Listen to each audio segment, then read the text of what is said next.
Ayo, what is going on? Today, if it's your first time, I don't know why I said Ayo though. If it's your first time, you don't have to, you don't have to subscribe or like or do any of that crap. I would like it. I would like it if you subscribed, but that ultimately doesn't matter. But, if, you know the drill if you're not new here, but,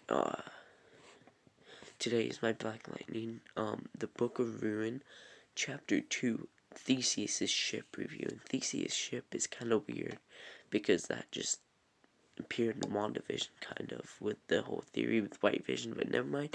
I'm rambling, let's roll that intro.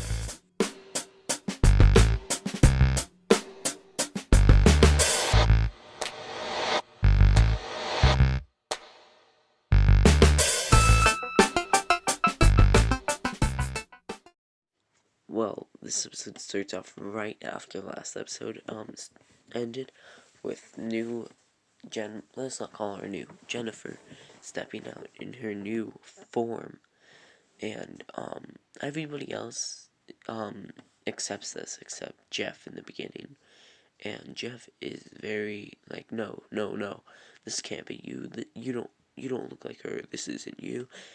The whole episode they make a point that this new Jen is very tall as a joke. But then they're in Lynn's lab where they test Jennifer, and one of Tobias Whale's colleagues walk in, trying to get tested for a metagene or something. I don't know what she walked in for, but she did see Jennifer, which is where they come up with the name JJ, and later it is revealed that the person that went into Lynn tested that person for a metagene, and they did have a metagene that could control metal. So, but then Jefferson goes talk to Gamby about all these possibilities. He said, what if this new Gen is from some alternate Earth? I went to an alternate Earth, and now we live in a world with Superman, which is a fun reference to Crisis. I like these Earth Prime references they've been doing. But Gamby's like, no, I've tested DNA. This is everything. This is Gen. But then Tobias Whale is on TV, and he's announcing, he's talking on behalf of the mayor, and he announces his candidacy as mayor. And I said that too. I predicted this, but then he said citizens who are under investigation will automatically be okay with a no-knock warrant. Police will be able to go in places with no knock, which Tobias says. So then Jefferson meets with the detective who is in charge of the MedHuman task force, which he was forced to be, and the detective gives Jefferson the bullet that killed the mayor, and Jefferson uses it, and he sees that it hadn't been popped out of its shell. The only thing that could do that was if somebody had magnetic powers and they did it themselves. And spoiler alert, it was Tobias's assistant. Tobias assassinated the mayor to become mayor. Like I said, might happen. But then we have this weird subplot with Gamby and how he has a relationship now. I'll be honest, it's weird. I hate this. I'm happy for Gamby. They gotta do something with him when the show ends. But man, you giving him a relationship, that's kind of gross, man. No offense. But then we have the school shootout with Lala, and he says that he just shoots out the game, and the leader says that by the end of this, all your 9 lives will be gone or something. He says, I have many more, which is a cool line, but you'll get why I'm showing these photos. But there's this dude with kind of like a Deadpool vibe, where he like has the 2 bullets and he has 2 swords and shooting them up, and I'm putting up pictures of Oliver from the League of Assassins, because later in the episode, the leader says that the dude with the 2 swords has to kill 100 metahumans before joining the League of Assassins, so that's why I'm using this League of Assassins theme. But then, they kill Lala for a bit before he wakes back up, and before he wakes back up, they put him in concrete, which I think that's super cool. Putting someone in concrete, that's pretty cool. That was pretty cool at the end when we saw it too. But, we see Jennifer staring at her suit, which I think is a new suit for season 4, which, it's a pretty good suit. But then Grace walks in and comforts and tells Jennifer about how every time she shapeshifts, she doesn't feel like herself. Sometimes when she can't get back into her old form, she doesn't feel like herself, but sometimes it becomes normal, and that really comforts Jen, as you can see in the episode, and everybody's just trying to comfort Jen. But then Jennifer is hanging out with Anissa, and they are making jokes about watching movies like Freaky Friday or Face Off. I don't know what movie they were watching. Oh, that was in black and white. But I like this new Jennifer, this new actress who on IMDb, it's her first credit ever playing Jennifer. I like her chemistry with Nefessa Williams, who plays Anissa. But anyway, sorry, my phone just touched down.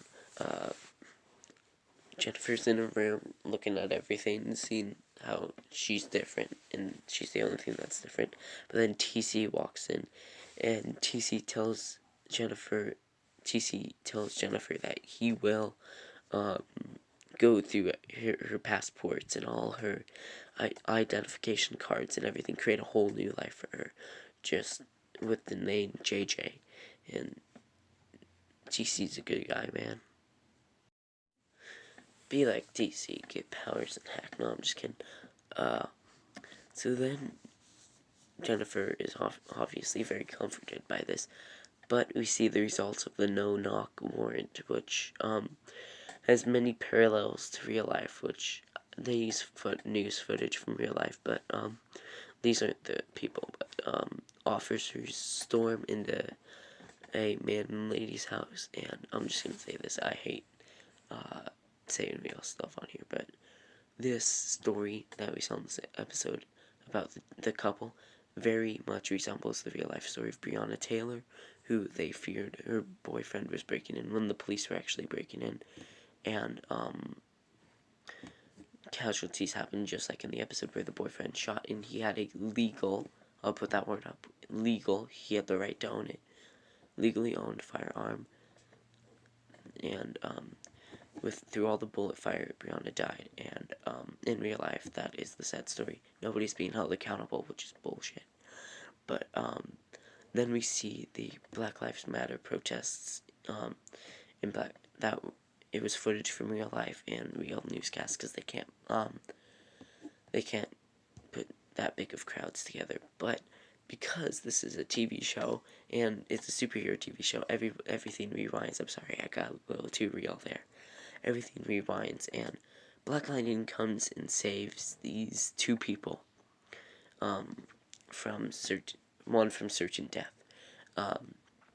and he fights off these police officers, and then while he's fighting off these police officers, they have the new metahuman guns, and they're kind of blasting through the lightning wall. So then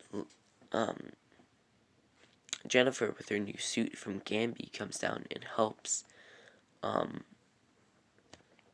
Jefferson defeat those police officers.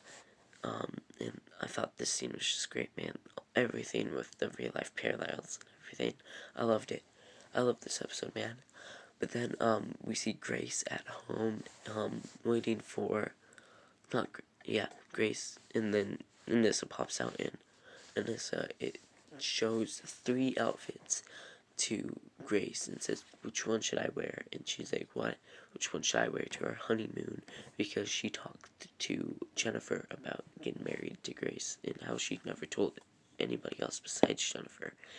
And Grace and Anissa are going to a honeymoon secretly, and then when they get back they'll tell Jefferson and Lynn. And I just thought the scene was really great. But then we see Lala in concrete again. Like, I thought that was really cool. But then again, the lady says that the dude with 2 swords, he has to kill 100 metahumans. He's at 96 to join the League of Assassins. And then she puts down 4 pictures. One of Grace in her suit, one of new Jennifer in her suit, one of Black Lightning, and one of Blackbird. So he's coming for them, man. I think he's a threat, man. Just look at how he took down Lala. Nobody can take down Lala, really. But yes, next episode is gonna be our painkiller backdoor pilot, which by the trailer it looks like Anissa and Grace are going to the place. Their honeymoon is gonna be where Painkiller is at the moment, and that's how we get Painkiller in the story. And I'm really excited for this. I like Painkiller. I thought he was one of the characters that I liked throughout seasons 1 and 2, which I very much dislike, man. But I'm very much looking forward to this episode, and based off the trailer, I think it's gonna be really good.